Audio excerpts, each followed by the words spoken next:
ku soo dhowaada tusiya media. waxaan idin haynaa ummadda soomaaliyeed ugu bashaaraynaynaa war farxad leh oo hadda naga soo gaadhaya cisbitaalka fanaankeeni weynaa ee cabdi jaamac caabi oo maanta aada iyo aada xaaladiisa loogu soo deyriyey oo lagu yidhi daqiiqadii ugu dambeeyey ayaad haysataa geeridaada. waxaa mucjiso ku noqotay dhakhaatiirtii kabacdi markii lagu yidhi ay dib u baadhis dambe ku sameeyeen caafimaad taama ilaahay ninkii kusoo celiyey. mahadnaqaana waxaa la ilaahay weyne casaa wajalla iyo ummadda soomaaliyeed oo ducaysla dhinac istaagtay.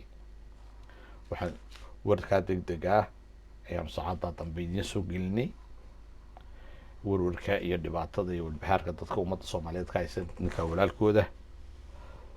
marka waxaan idin leenahay ducadiina weli wuu baahanyay ummadda soomaaliyeedna waxaan ugu mahadnaqaynaa ducada ilaa maanta la garab taaganahay walaalkood cabdi jaamac cabdi qabuujiye. haddana 100% caafimaad taam ilaahay siiyey.